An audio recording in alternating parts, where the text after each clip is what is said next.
1958 मायथाइयाव उड़ीसा रायजोआव जोनोम मोननाय 14 बोसोर बैसोनि द्रौपदी मुर्मुआनो भारत हादराव एसटी ट्राइबेलनि हादरगिरि जागोन।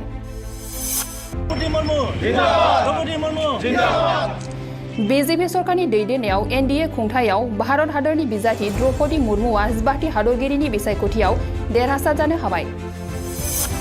क'क्राझार जिल्ला बीजेपी हान्जाया बेजों लोब्बा लाखिनानै रंजानायजों बरायो। क'क्राझार जिल्ला बीजेपी आफादनि आफादगिरि राजकुमार ब्रह्मआ जोंनि खौरांनि गेजेरजों मा फोरमायखो फै जों मिथिना लानि। আমাৰ সাৰা ভাৰতৰ কাৰণে গৌৰৱৰ কথা যে আজি ভাৰতৰ মানে প্ৰেসিডেন্ট যে মহিলা আদিবাসী হৈছে ইয়াৰ কাৰণে আমাৰ নৰেন্দ্ৰ মোদীক বহুত বহুত ধন্যবাদ আৰু খুব গৌৰৱৰ বিষয়।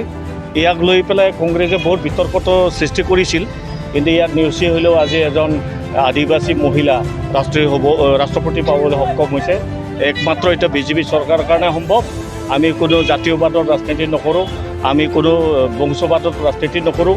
এইবিলাকেই আমাৰ এটা প্ৰমাণ যে আমি সকলো জাতি জনগোষ্ঠীক লৈ বিজেপি আজি চলে আৰু চলিব বিচাৰি আছে।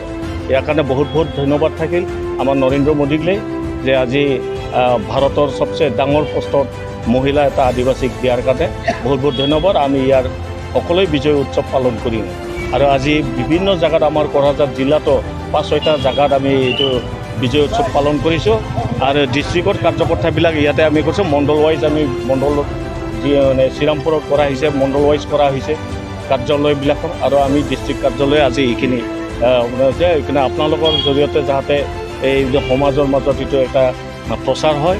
এটা মহিলা হৈও আজি ৰাষ্ট্ৰপতি হ'বলৈ সক্ষম হৈছে, এইখিনিকে মই কৈ প্ৰতিটো আমি আশা ৰাখিছোঁ, বহুত আশা ৰাখিছোঁ। এজন আদিবাসী মানুহ ভাৰতৰ মানে তলুৱা জাতি মানুহ হিচাপে ইহঁতে তলুৱা মানুহবিলাকৰ চুখ দুখ বুজি পায়।